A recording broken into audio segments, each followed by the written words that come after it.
पहा नवीन एपिसोड्स एकदम add free.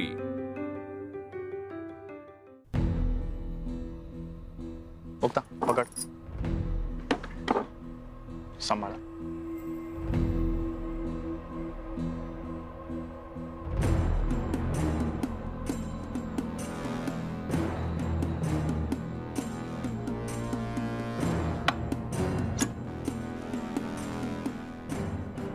Fuse तर ओके, लाईट का गेली? काहीतरी दुसराच प्रॉब्लेम असेल।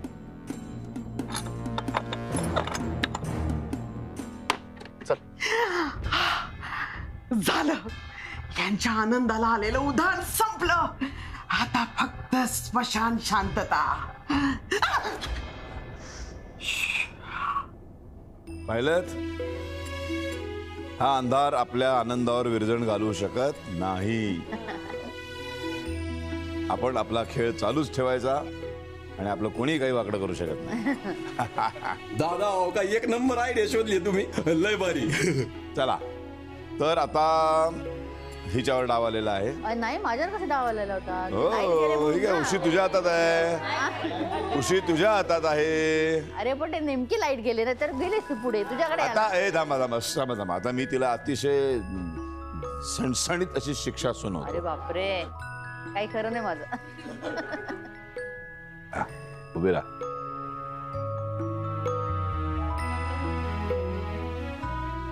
वैजयंती, आता तुझी शिक्षा। तुझं माझ्यावर किती प्रेम आहे ते तू आज सर्वांच्या समोर व्यक्त करायचंस।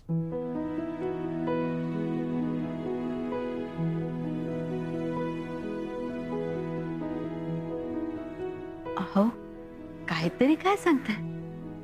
हा रोमॅन्टिक। बर, स्त्रीला सगळ्यात महत्वाचा असतो तो तिचा स्वाभिमान। दागदागिने नसले तरी चालतात, इकडे कपडा लत्ता कमी असेल ना तरी सुद्धा चालतो, पण तिच्या नवऱ्याने चार चौघात तिचा मान ठेवायला हवा। त्याचं असं कुठलंही कृत्य नको की ज्याने तिची मान खाली जाईल। लग्न झाल्यापासून आजपर्यंत तुमच्यामुळे माझी मान कधीही खाली गेली नाही, याचा अभिमान वाटतो मला आणि तुमचाही। आणि प्रेमाचं म्हणाल तर माझं तुमच्यावर तितकंच प्रेम आहे जेवढं तुमचं तुमच्या आईवर होतं। तुमच्या कामावर, तुमच्या मेहनतीवर जेवढं तुमचं प्रेम आहे तेवढंच प्रेम माझं तुमच्यावर आहे। तुमच्या रागवले, रुसले, भांडले, तुमच्यापासून दूर निघून गेले, मला सोडून गेले, तरीही माझं तुमच्यावर प्रेम होतच। किंबहुना तेव्हा जास्तच होतं।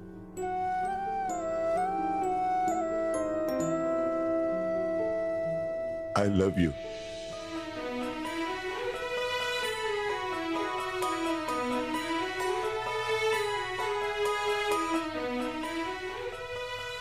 दादा,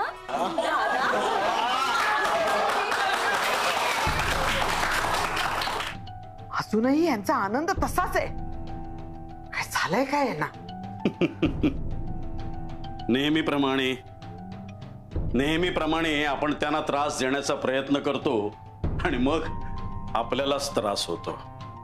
तू जरा शांत राहणार आहेस का? तुम्ही बोलताय? हो, मीच बोलतोय। तरी नशीब आपल्या या आउट हाऊस मध्ये तरी राहायला दिलं, आणि ह्या जर तुझ्या कुरापती जर रावसाहेबांना कळल्या ना तर आपल्याला इथून सुद्धा बाहेर घालवून देतील, आणि मग आपल्याला पेपरची रद्दी विकत घ्यावी लागेल। कशाला? अंथरायला। प्लॅटफॉर्मवर, फुटपाथवर, एसटी स्टँडवर अंथरून झोपावं लागेल। म्हणून म्हणतो, अंबिका देवी, आपल्या पोळलेल्या भाजलेल्या अहंकारावर चांगला 1 किलो बर्फ घाला।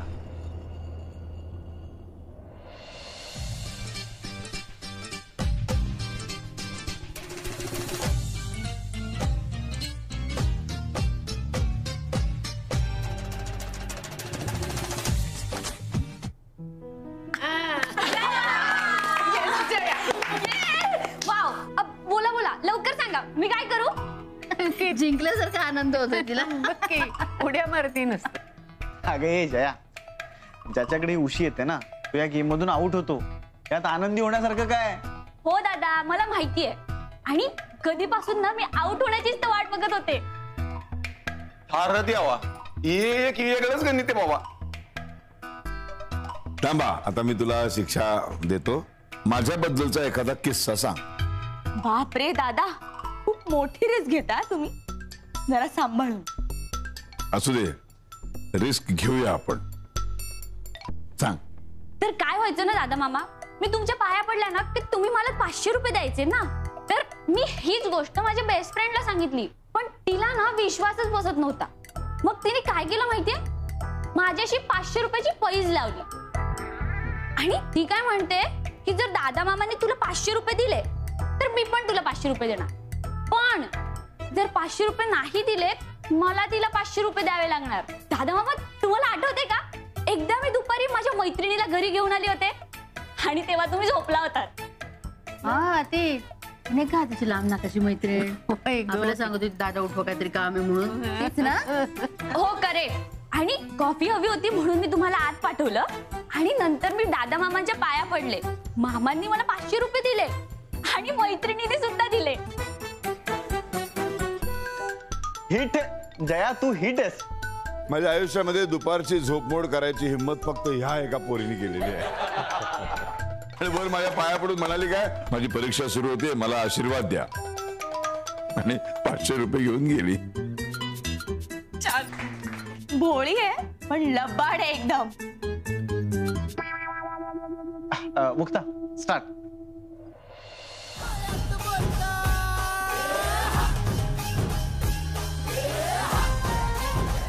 दे. अरे दे ना.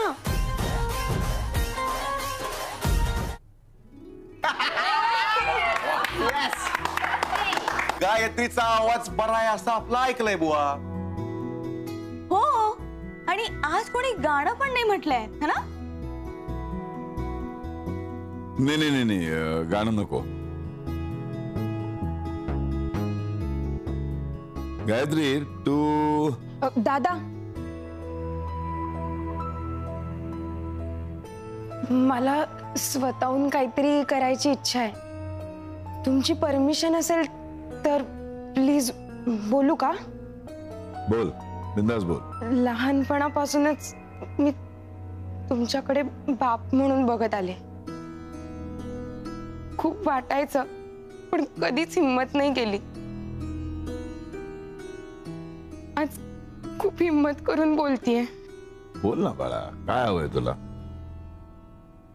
मला तुम्हाला एक मिठी मारायची आहे.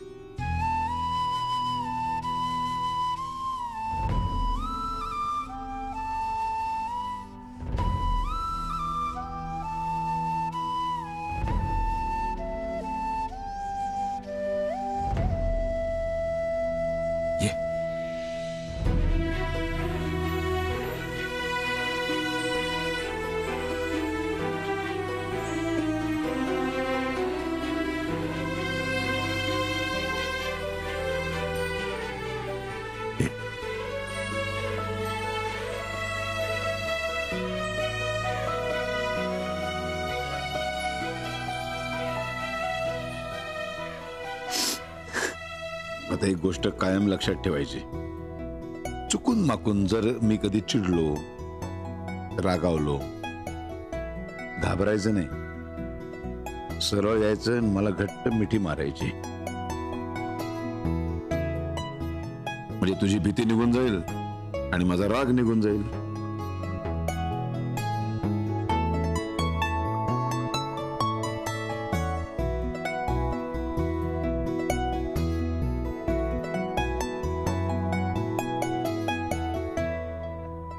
तर मंडळी, आता अशा प्रकारे स्पर्धेमध्ये फक्त 2 स्पर्धक शिल्लक राहिलेले आहेत. ते म्हणजे नुकतेच विवाहबद्ध झालेले आपले सारंग शेठ आणि विवाहाच्या बंधनात बद्ध होऊ पाहणाऱ्या आपल्या रेणुकाताई. आता पाहूया यांमधला कोण विजयी होतोय ते.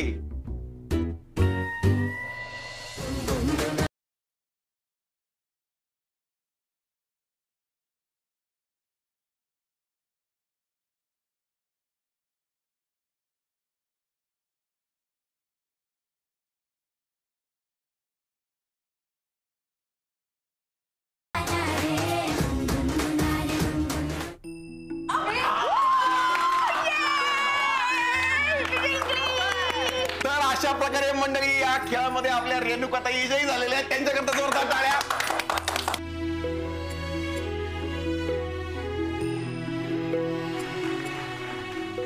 आपल्या सारंग भाऊंना दादांनी काहीतरी शिक्षा सुनवावी ही विनंती. हो. दादा मी सांगू का हो? बरं सांग. मी सांगते. हा सारंग, हा तू मुक्ताचा असा एक अवगुण सांगायचा की जी गोष्ट तुला अजिबात आवडत नाही त्याच्यातली. माधवी, मग ते एकदम कठीण आहे. असं कसं? सर्व गुण संपन्न कोण असतं? काहीतरी अवगुण असणारच ना. काय हायच नाही ना. हा, तू किती बी डोसका आपट, पण काही सापडायचंच नाही तुला. अहो पण नाही, एक अवगुण आहे.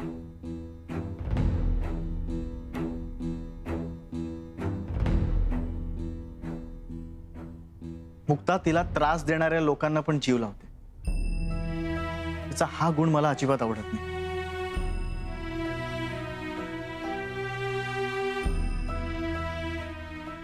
हायच तशी. बघा, मी बोलले होते ना, एक तरी अवगुण हा असणारच. सांगितलं की नाही?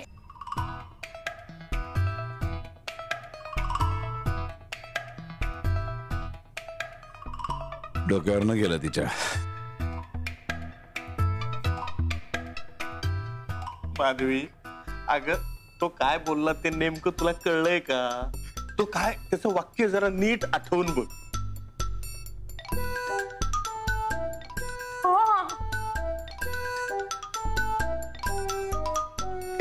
एक मिनिट मंडळी, आजच्या आपल्या स्पर्धेच्या इजेतीला आता काहीतरी बोलायचंय असं मला वाटतंय. हा रेणुका, तू बोल.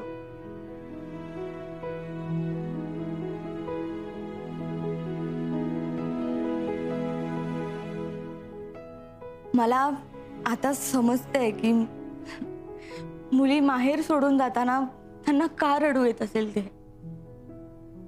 कारण ती त्या घरासोबत तिच्यावर एवढी जीवापाड प्रेम करणारी माणसं, असे भारावलेले क्षण ती मागे सोडून जात असते.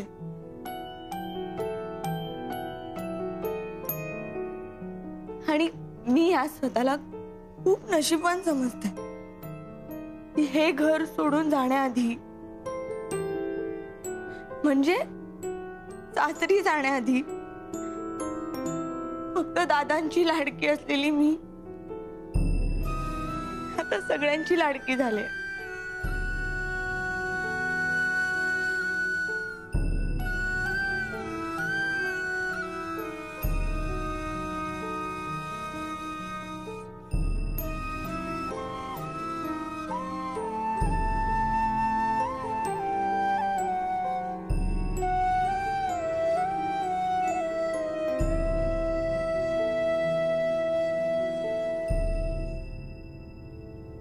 आणि हो, मला जिंकू दिल्याबद्दल दादा आणि मुक्ता वहिनी थँक्यू.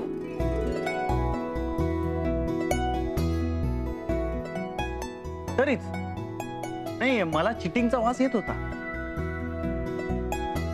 अरे भावा, तुला नुसता चिटिंगचा वास आला होता, तोपर्यंत विजयाचा घास पण गिळला. जरा आता ऐका. आता या आनंदाच्या क्षणी याच मेणबत्तीच्या प्रकाशात काय ते तुमचं कॅन्डल लाईट डिनर, बरोबर ना? हा, ते करूया. आणि आता जेवायला बसताना स्त्री पुरुष सगळे एकत्र जेवायला बसतील.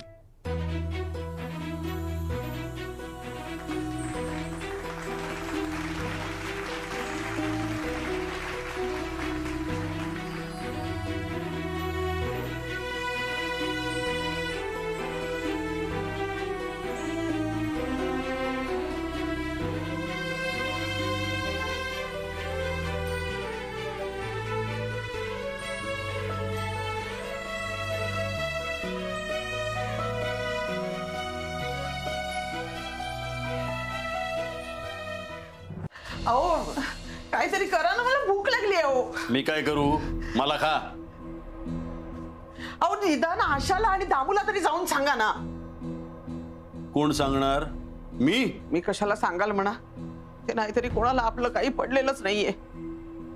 आपल्यासाठी जेवण तरी बनवलंय की नाही कोणाच ठाऊक. बनवलंय ना.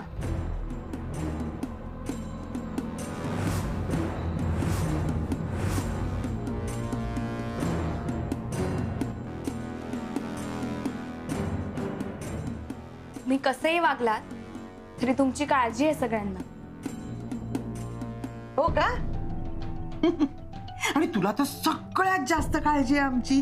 नाही, निदान तू असं सगळ्यांना दाखवायचा एकही चान्स सोडत नाही. आता एक काम कर, हे ताट उचलायचं आणि दामू किंवा आशाकडे पाठवून द्यायचं. चल निघ चल.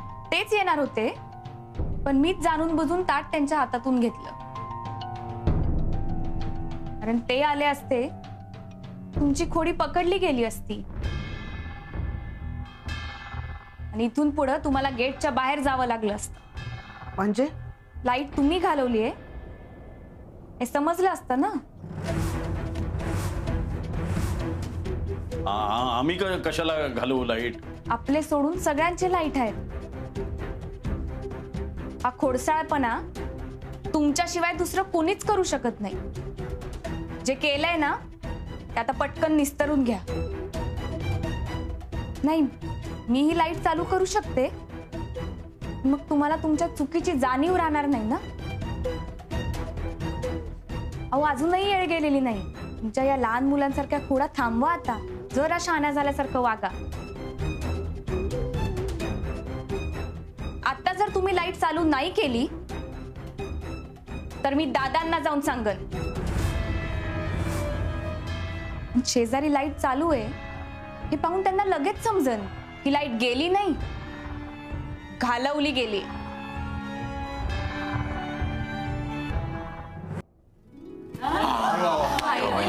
बरं झालं बाबा लाईट आली एकदाच. नाही म्हणते मेणबत्त्या वगैरे लावून जेवण बिवण वगैरे माहोल क्रिएट झाला होता ना एकदम छान. मोठी आई, तुम्हाला का भारी वाटतं ते माहितीये मला. दादा मेणबत्तीच्या मन प्रकाशात तुम्हाला आय लव्ह यू म्हणले ना. खरंच आजचा दिवस कधीच विसरणार नाही. आज दादांनी मला या घरात संबळ वाजवायची परवानगी दिली. आम्हाला सगळ्यांना तुमचे नवीन दादा दिसले.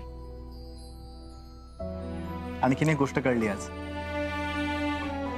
की आपल्या कुटुंबाला जर एकत्र ठेवायचं असेल ना तर हे असे गेम आपल्याला एकत्र खेळावे लागतील. हे हो, दर आठवड्याला असे खेळ खेळायला हवेत. होईल होईल. शिवाय नगरकर कुटुंबातली अनेक समीकरणं आता बदलणार आहे.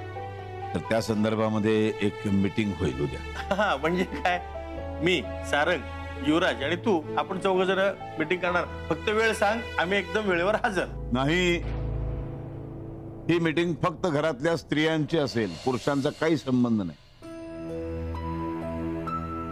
जे आजपर्यंत या घरामध्ये कधी घडलं नव्हतं ते उद्या घडणार आहे. फक्त स्त्रियांची मीटिंग. मला बोलायचंय त्यांच्याशी. तर सर्व महिलांनी तयारीने या. उद्या सकाळी आपण भेटू.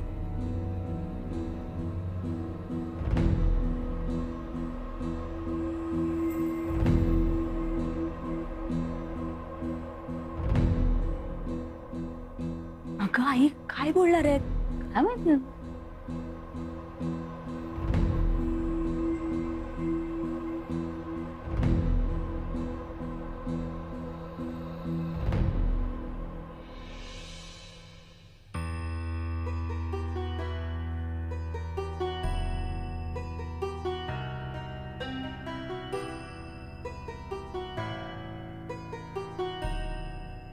तुम्ही असं का बघताय माझ्याकडं?